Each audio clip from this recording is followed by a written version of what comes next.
close till I get up. Time is barely on our side. I don't wanna waste what's left. The storms we chase are leading us, and love is all we'll ever try. Wabarakatuh, ketemu lagi bersama saya di Bumi Bonsai Loka. Oke, kali ini kita bertemu bersama Bapak Rai dari Tasikmalaya.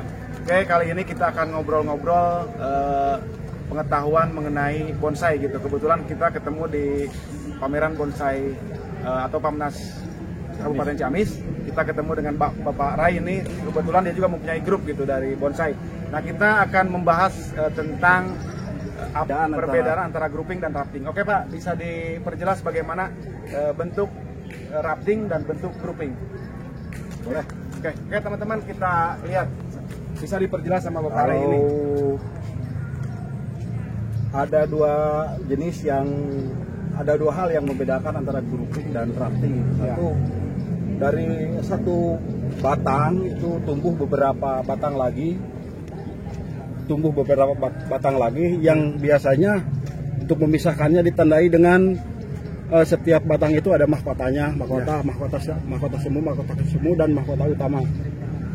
Jadi definisinya kalau rafting itu grouping itu rafting, maksudnya kalau rafting itu dari satu batang tumbuh beberapa batang lagi. Berarti di setiap batang itu harus ada mahkota, Pak? Ya, biasanya begitu, mahkota semu. Jika diperlukan harus ada, jika tidak juga tidak apa-apa. Tapi lebih bagus harus ada mahkota semunya. Iya, gitu. Ada mahkota semu gitu ya, Pak? Betul. Berarti mahkota utama tetap ada ya, Pak? Harus. Tapi jika tidak diperlukan juga mahkota semu itu tidak apa-apa gitu. Iya. Oh iya, gitu.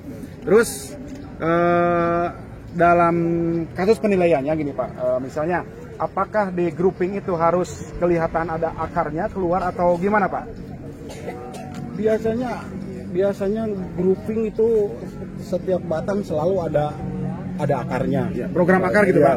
Tidak perlu program sebenarnya. Kalau dongkelan kan susah seadanya saja. Yang penting dari alam gitu ya, Pak. Sebab yang penting dari beberapa batang itu yang paling kiri dahannya akarnya harus ke kiri, yang paling kanan akarnya harus ke kanan, yang di depan harus ke depan, yang di belakang harus ke belakang akarnya. Biasanya begitu. Sedangkan di rafting itu memang seharusnya kalau ada lebih bagus. Kalau ada lebih bagus. Jadi kelihatan pohonnya gitu ya. Ada hasil dari alamnya gitu ya, Pak. Akarnya Iya, betul. Akarnya. Biasanya ada pohon ada akarnya juga. Ya. Nah, oke, buat teman-teman nih yang pengen mengetahui lebih jelasnya bisa datang aja ke Pak Rai. Untuk alamat kita di kolom komentar saja gitu. Oke Pak, kita lanjut ke rafting ya Pak. Grouping. Ini rafting. Kita lanjut ke grouping. Oke.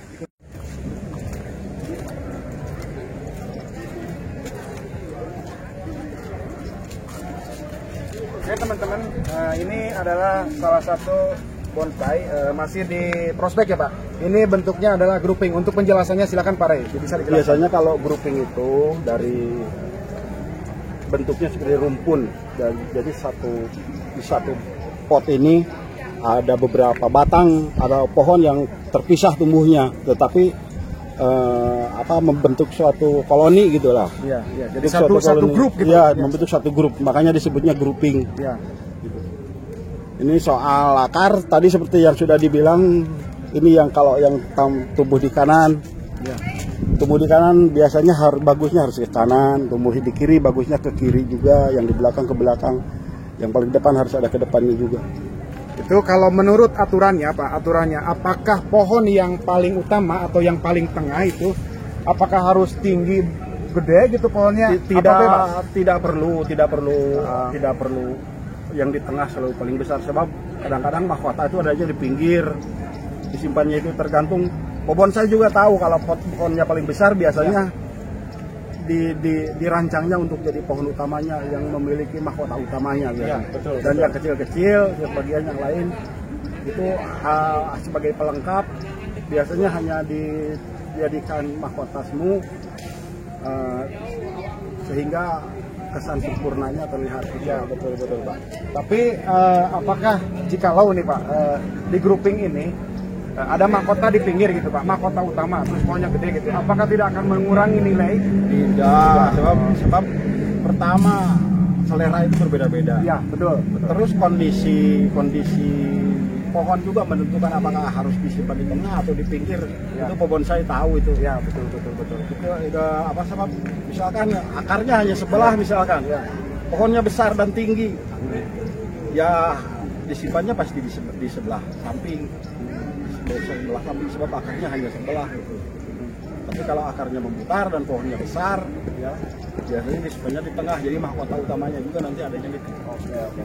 Terus dari segi perantingan nih Pak, dari segi perantingan ini bisa kita lihat ya Pak. Ini yang dari tampak depan ini kan tidak ada yang kesini gitu jauh, nggak ada yang kesini. Terus apakah jikalau ada satu dahan kesini, apakah harus kita potong atau gimana Pak? Biasanya untuk front, untuk tampilan muka, biasanya dari jarak tertentu itu pebonsai akan membuang sebagian dahan yang disebutnya itu yang mencolok mata, yang lurus ke mata kita, dibuang. Jadi bagian tengah ini harus kosong. Ini juga kenapa ini kosong? Memang karena bidang ini tidak boleh ada batangnya, sebab kalau ada akan jadi kesannya mencolok mata gitu ya, iya, Pak? Tampak muka ya. Betul, tapak mukanya tidak boleh ada batang yang lurus ke mata kita. Oke nih teman-teman, ini ilmu juga nih buat kita seperti apa grouping dan rafting gitu. Untuk teman-teman yang ingin belajar lebih jauh tentang bonsai, Pak Ray ini cukup berpengalaman gitu. Saya tidak dipertemukan di sinilah, terserah tidak sengaja ya. Mungkin lahirianya ini kita dari bonsai gitu. Saya main-main ke sini, jalan-jalan ke Pamnas Kabupaten Ciamis ini, dan alhamdulillah ketemu Pak Ray. Oke Pak Ray, terima kasih. Salam satu hobi, sukses terus budidaya bonsainya. Untuk teman-teman yang mau tahu lebih jauh Pak Ray ini seperti apa dan bagaimana di Tasikmalaya, tadi sih sempat di belakang ngomong dia pembudidaya juga gitu, budidaya bonsai gitu.